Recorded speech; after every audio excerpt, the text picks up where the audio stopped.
Capricorn, welcome to the Plaid Sheep Oracle. Oh, you're reading.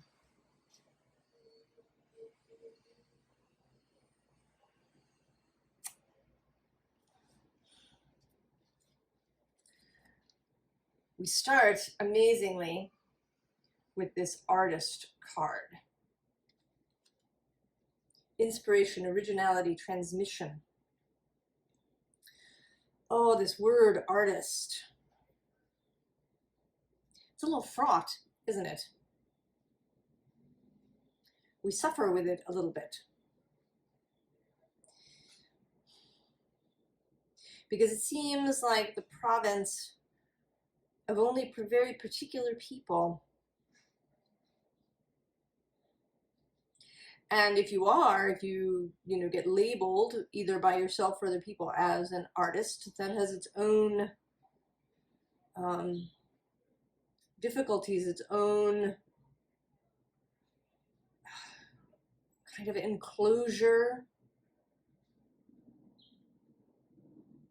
its own world space, its own mythology, the starving artist, living in the garret, shades of La Boheme and Mimi as she dies.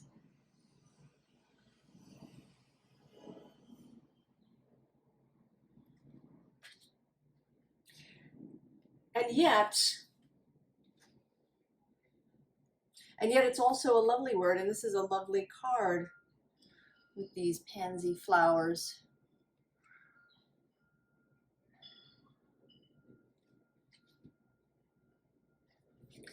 And the other card, which actually was visible to me first,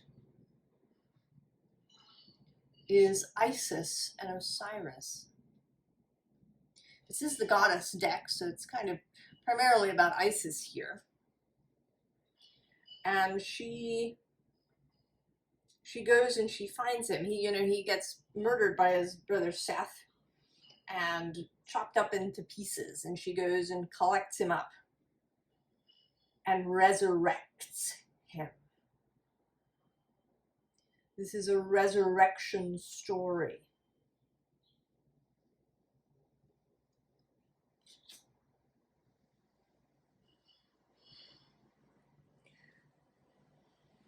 So this is about you, Capricorn, resurrecting the artist within.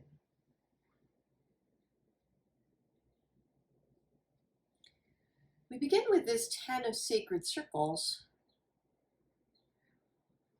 which today is not, it is a little nice, lovely village. And beneath it is this King of Sacred Circles. But this is also a Waite, a prison, when we allow it to be.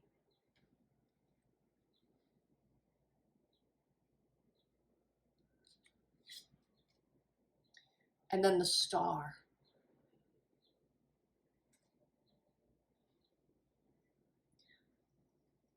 This star that maybe you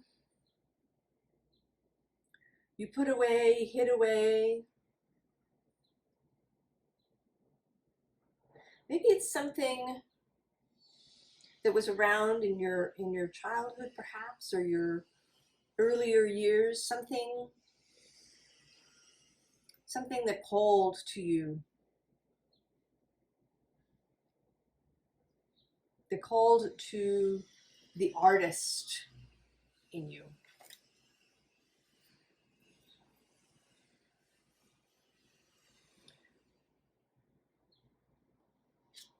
And now it's calling again with this Princess of Swords. This art is calling to you again. Perhaps it's been quiet, still, buried. Maybe buried in however many boxes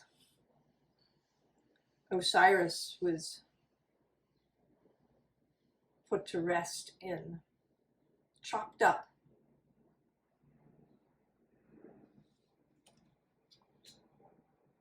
But you're hearing the whispers again.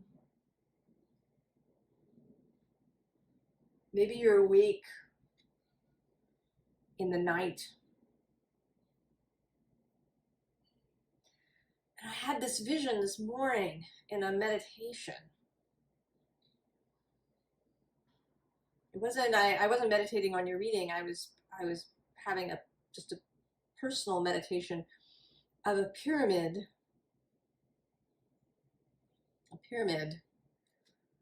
that was covered in black stone, like obsidian or onyx. But I was told that it was covered in night. And not dark, but night particularly.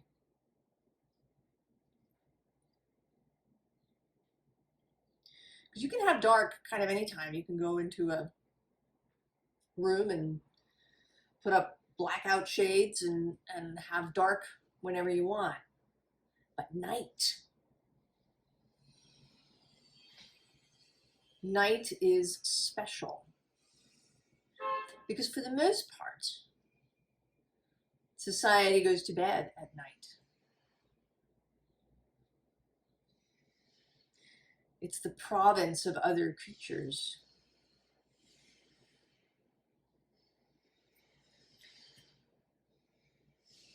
The song that came out for you was Staying Alive by the Bee Gees.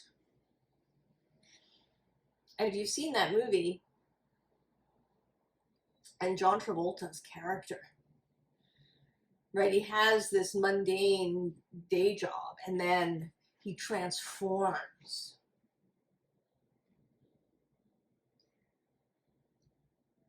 When he goes to the disco, he steps out, following this star.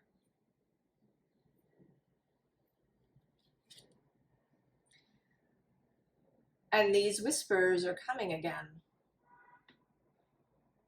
And you're feeling a little, I mean, on the one hand, you want to go out. You want to go meet the whispers.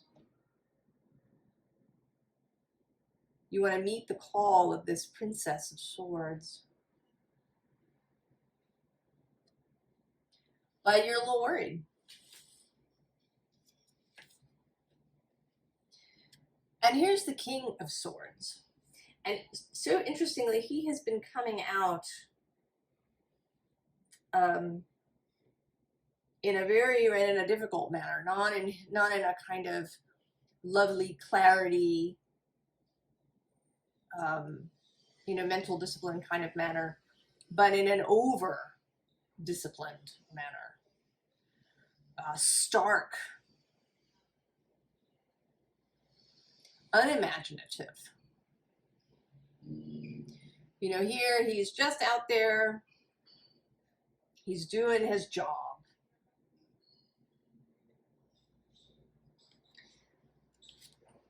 And he is there, right, in your mind.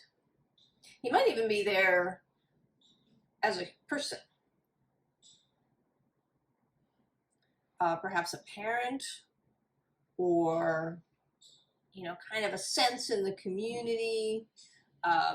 Maybe the rest of your family.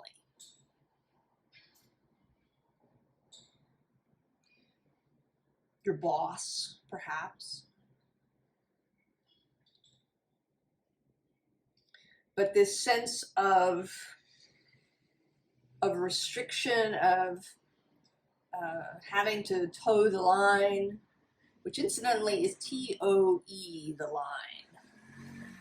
Keeping your toes on this side of the line.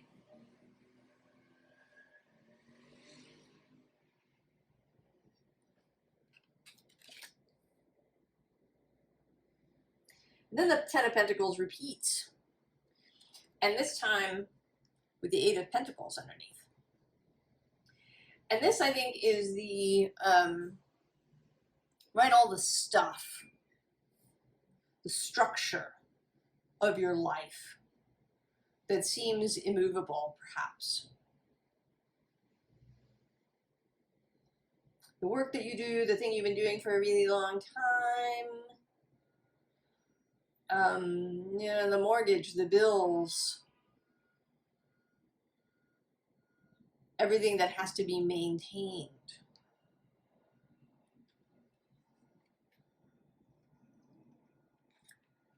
And you're feeling this itch to just walk away. And actually under this Eight of Pentacles is the Eight of Cups, joined up with this Five of Wands. Fuck it, just go. Just drop it all.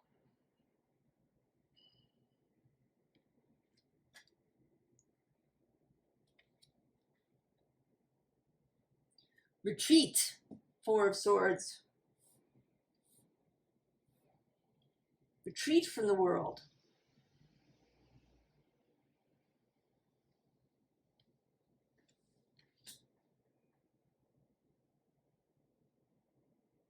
Walk away. And really just enjoy, just fully answer the call of this Princess of Swords, this Two of Cups poured, right? She's filling these cups. And it's no mistake that it's this deck, I think my most naked deck. The deck with the most naked people in it.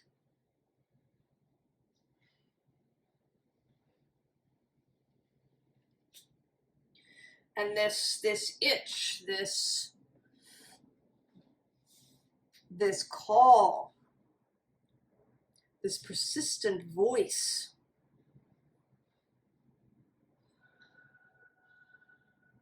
to just abandon the whole thing. Just walk away for everything.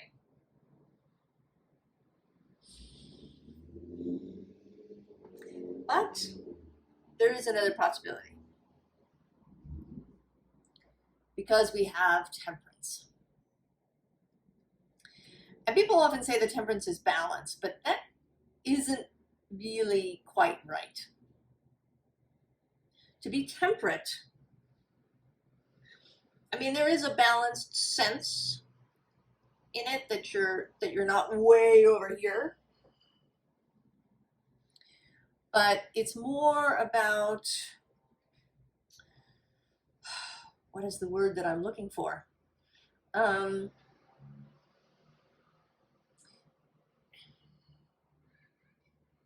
Moderation, right? It's really about moderation more than it is about balance. And the two things are not entirely the same. There is a difference.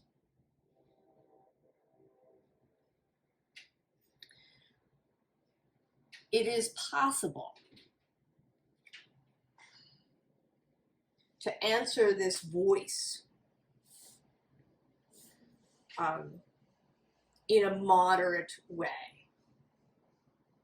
so that you don't completely overthrow everything.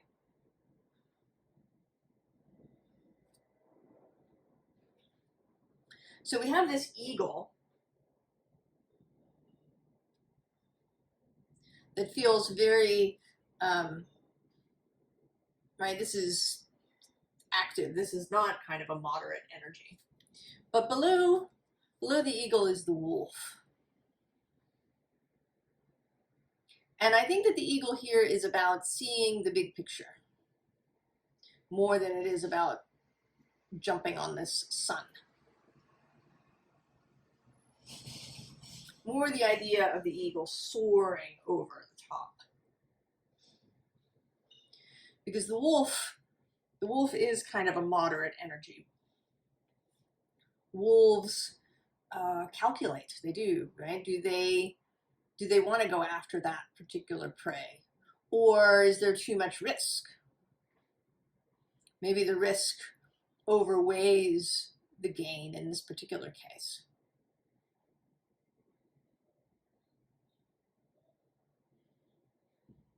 And they work together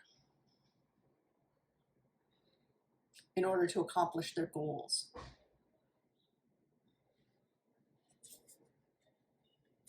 And below that is also this Two of Wands, which in this case, these two inspirations coming together into one.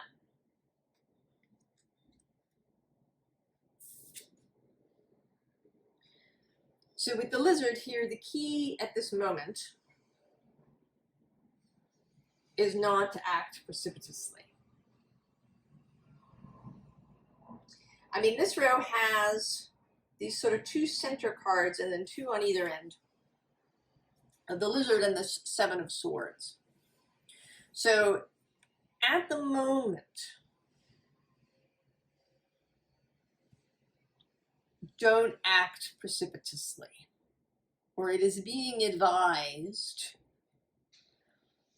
that you kind of take it slow. Don't jump, don't blurt everything out to everybody you know. Don't rush in and quit your job right in this moment.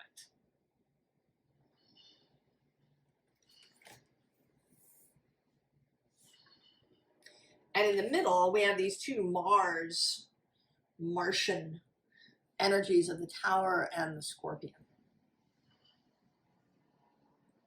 There is a time and a place for this.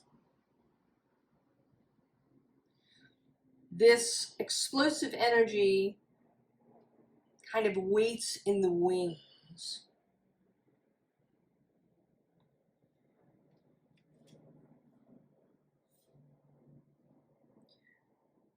But some other stuff has to be done first before this really big energy can be released.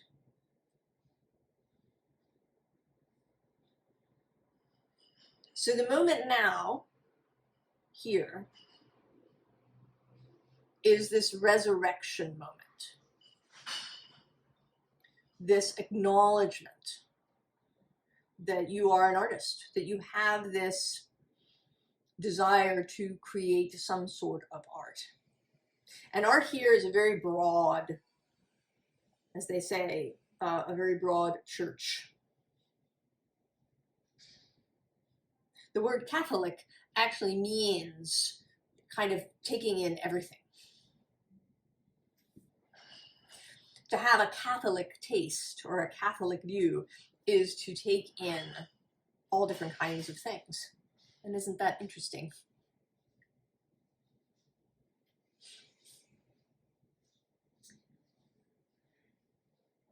So this voice, this Princess of Swords voice, the first thing, step one, is to really listen. To fully embrace what she's saying, to be fully open to what she has to say, and then to take some initial steps. To do this in moderation, and also to take a moment to really look at the big picture of how, because it doesn't, you don't necessarily have to like throw up the whole thing in order to make this work. And that seems to be one of the two big fears here, I think. That that you will need to, just kind of completely blow up your life in order to follow this path. Or two, that you're going to run into, a lot of resistance, a lot of criticism, You know, looking at this card just now, I've never noticed it before. Maybe it's meant to be Seth. I'm not sure. But there's Isis and Osiris, and then there's this face back here.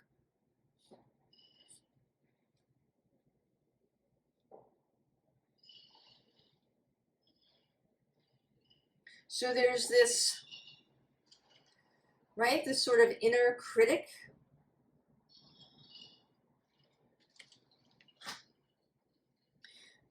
That's always kind of at the back of your mind. And it may just be internal, or it may represent actual opinions of people around you. But it's always there. And so you're gonna address that.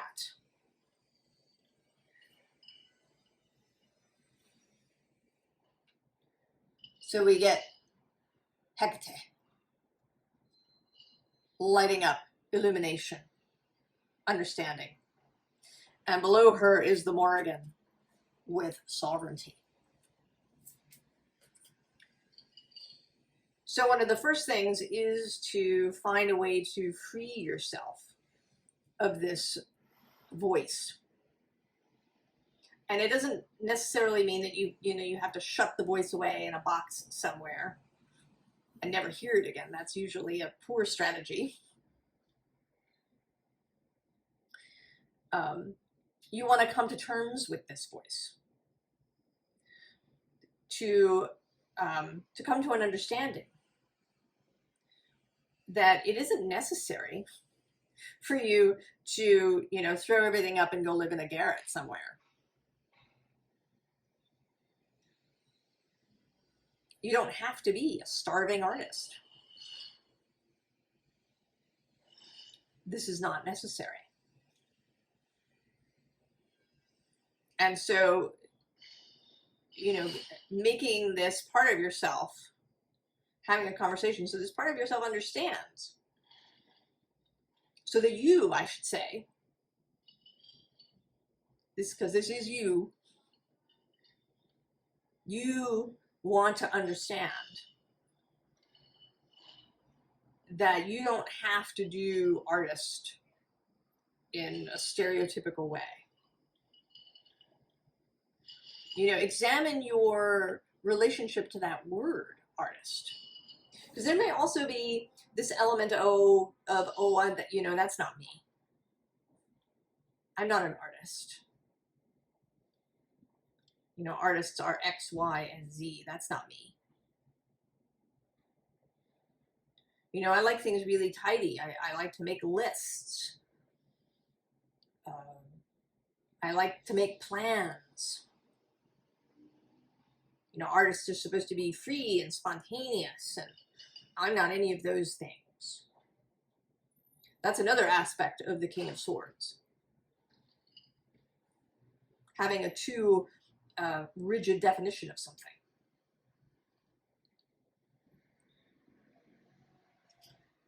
The King of Swords is related to Aquarius, and one of Aquarius's difficulties is groupthink.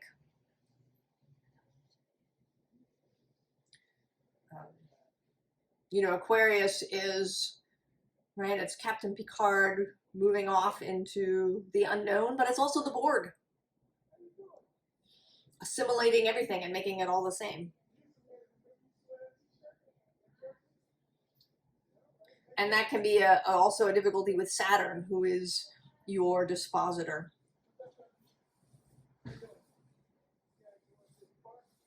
Or our misunderstanding of Saturn, the way that Saturn can show up in a society that thrives on control. Or I guess I shouldn't say thrives on, that really wants, right? Control is the thing. We want control because then we'll be safe.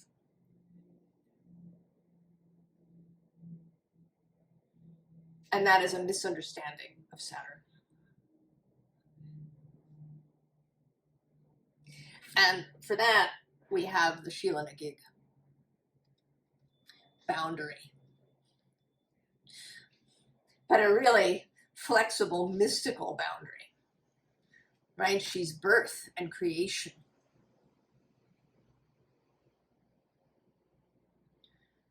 And we need Saturn for those things, to bring the physical into being.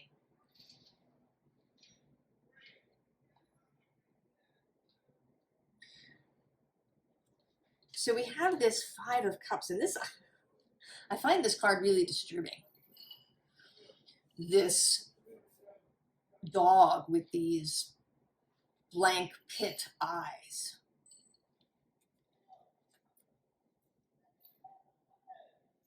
And it makes me think of, you know, just grayness. Like the grayness that exists in 1984, the book, where everything is the same. And, you know, everything is controlled. And everything is, you know, theoretically safe. But it's also really flat and lifeless. Kind of the abyss.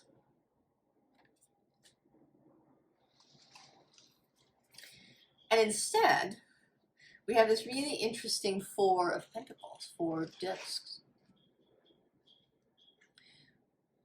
Right, so there's this support system, this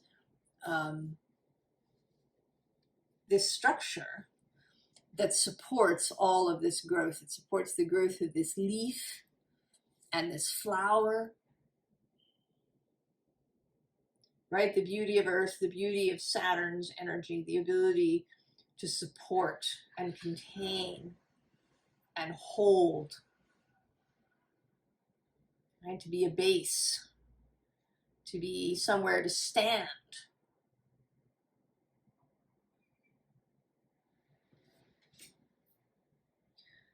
So that's this moderation energy, this finding a place where you can feel stable and secure, if not perhaps safe, because there's always risk, but stable, that you're not, you know, forever in movement, that you're forever, you know, wondering where the next gig is coming from, or, you know, are you going to have money to pay the rent? Are you, right? And there are some people who can exist in this, even thrive in this sort of energy. But I don't think that's you, Capricorn. You are the mystic sea goat. And, right, we've also seen those, you know, videos of those fabulous goats that climb the sides of dams and seem to be there in midair. But they are always stable as they do this. They take risks, but they do it knowing their own skill, their own capability. They know how they're going to get up and how they're going to get down.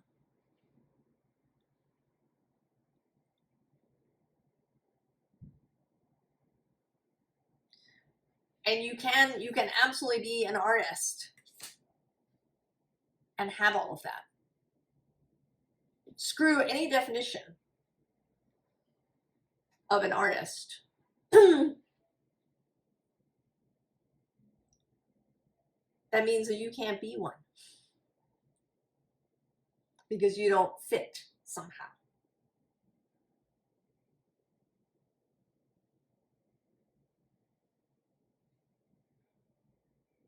So here we are, we're resurrecting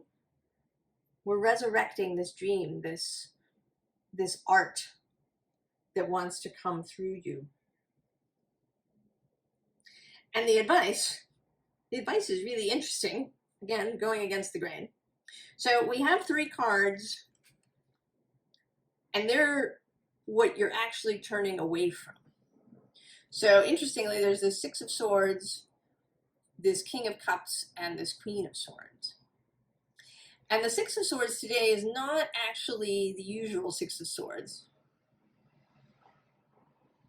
This is kind of the daily trip that you make. Today, here you are, this figure is looking particularly sad. Right? There's a parent and a child. There's a kind of refugee vibe going on here.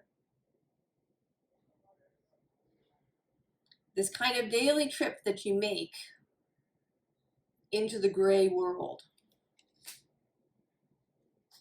And the gray world, there's this King of Cups who today, like the King of Swords, is coming out as too much control.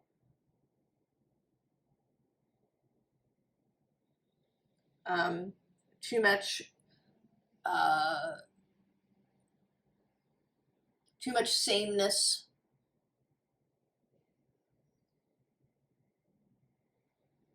Right? Too much stagnancy, too much stability, too stable, too, with no movement at all. And then the Queen of Swords, who's coming out as too much in the head, standards too tight, because the Queen of Swords is about discernment. But if you abandon discernment and move into judgment or into a kind of compulsive clearing of things, then she's overdone it. Right? Again, a kind of starkness, a pathological asceticism. Only the logical will do, only the stable will do, only what furthers, the career or whatever it is will do. I mustn't do anything else.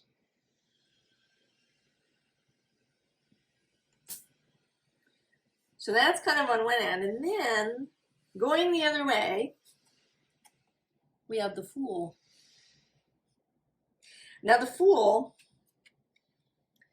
has to cross two obstacles before he reaches this Page of Swords who's calling, this Princess Page of Swords. He has to pass the corpse without pausing and doing an autopsy or mourning or trying to resurrect the corpse that doesn't want to be, right? We want to resurrect the artist. So there is a discernment. Which corpse is this that we're passing? Right? I think that when you become the Fool, that is the resurrection of this artist within. And that this corpse is everything that you need to leave behind in order to keep the artist alive. And then also, again, the third king showing up, the King of Pentacles.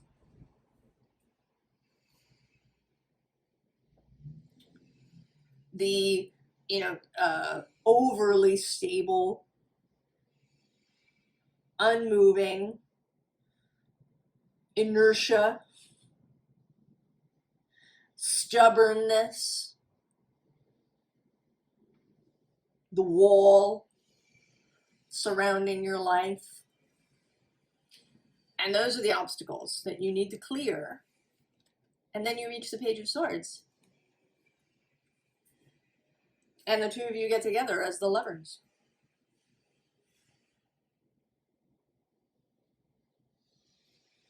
And then actually, if we keep going, why not? We have the Three of Pentacles working together, collaboration, perhaps meeting new people. And then the Ace of Pentacles, the work of art.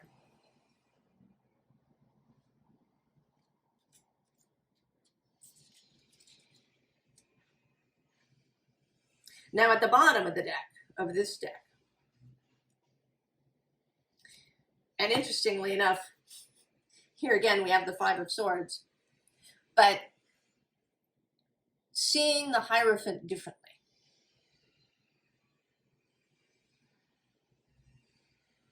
Because that's kind of, this resurrection of the artist is also a resurrection of all of these energies. All the kings, all the queens, the Hierophant. To resurrect the artist is to see all of them in their most beautiful and expansive expression. So the King of Swords as clarity and strength of purpose, and knowing your own mind. And then the King of Cups as emotional maturity,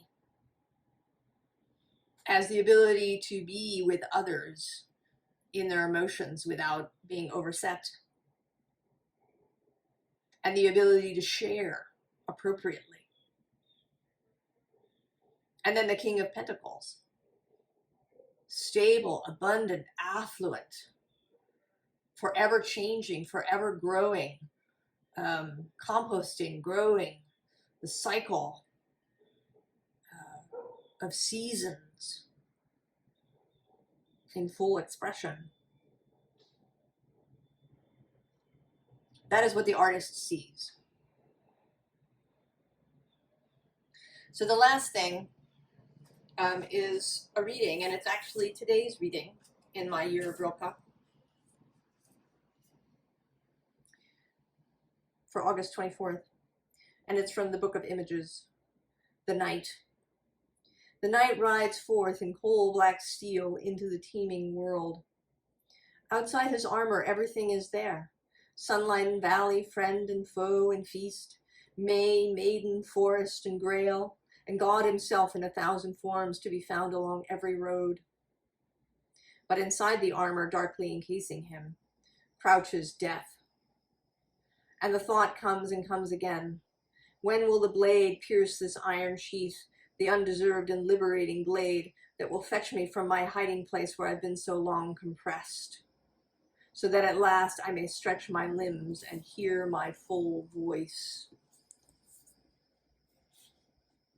The blade of this Princess of Swords.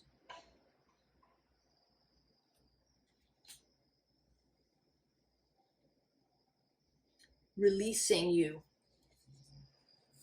from your enclosing armor. Oh, I'm excited for you, Capricorn. I think this is going to be an adventure. And I wish you the very, very best in your new life when you resurrect the artist. I'll see you next time. So long, Capricorn.